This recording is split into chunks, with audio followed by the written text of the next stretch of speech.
peuple du monde libre, nous sommes Anonymous.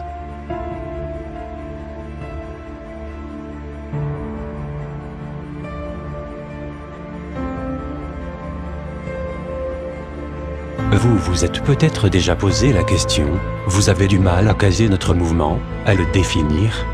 Eh bien si vous vous posiez ces questions, vous cherchez dans la mauvaise direction. Si vous voulez savoir qui est Anonymous, la réponse n'existe pas car Anonymous n'est pas une personne, mais une idée. Si Anonymous était quelqu'un, notre mouvement n'existerait plus aujourd'hui. Anonymous n'est qu'une idée, dont on peut en être l'acteur. Mais quelle est cette idée?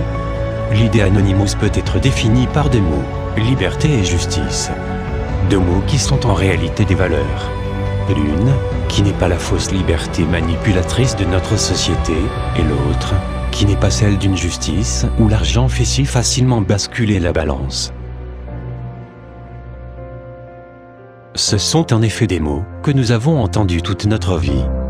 Des mots qui sont même représentés aujourd'hui par des symboles, avec la Statue de la Liberté, aux USA, ainsi que pour la justice le Old Bailey, à Londres. Mais ces symboles visibles ne peuvent contenir des vraies valeurs. On peut crier et parler haut et fort de liberté et de justice, en faire des statuettes et d'immenses tribunaux, mais à quoi bon s'ils ne contiennent pas les vraies valeurs de ce qu'ils prônent? La vraie question est, avons-nous ces valeurs de justice et de liberté dans nos cœurs? Aujourd'hui, notre société crie à nos oreilles que nous sommes libres, en emprisonnant celui qui ose se servir de la liberté.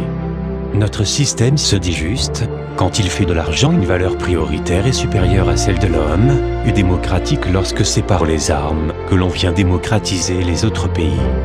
Vous l'aurez compris, Anonymous n'est pas un mouvement et n'a pas de définition parfaite, car si vous rejoignez l'idée Anonymous, c'est vous-même qui incarnez ce mouvement, vous en devenez l'acteur et façonnez sa définition.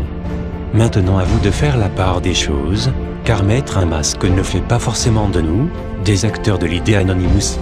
Le vrai acteur est celui qui, quoi qu'il fasse, le fera pour la justice et la liberté. Maintenant il nous reste à savoir d'où vient cette idée. Cette idée trouve sa source le 5 novembre 1605, lorsqu'un homme nommé Guy Fawkes, impliqué dans un complot, avait comme objectif d'assassiner le roi Jacques Ier. Ce roi voulait imposer une conception absolue du pouvoir et sa légitimité divine. Deux folies qui firent de lui un homme tyrannique.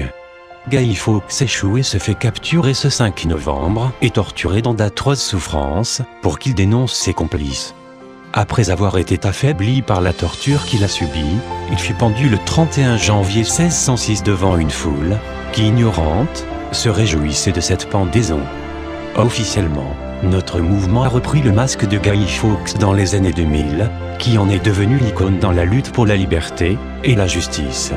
Notre pire ennemi est la manipulation, c'est pourquoi, depuis, nos actions se sont multipliées notamment à partir de 2008, contre l'Église de Scientologie. Un combat qui est continué encore aujourd'hui. Nous sommes nombreux, nous n'attaquerons jamais le peuple, nous servons le peuple. Nous n'avons pas de dirigeants, pas de chef, ce qui oblige une maturité nécessaire de chacun, qui au lieu d'attendre la solution d'un président, en devient l'acteur, dès à présent. Reste à savoir si c'est aujourd'hui, le souhait de nos frères et sœurs. Celui de sortir de l'ignorance et de l'indifférence, pour se prendre en main, se réunir et se soutenir. Nous avons la possibilité de changer les choses. Bien entendu, seuls nous ne pouvons pas grand-chose. C'est pourquoi il faut sortir de notre vie de tous les jours, pour s'intéresser à celle des autres tout autour.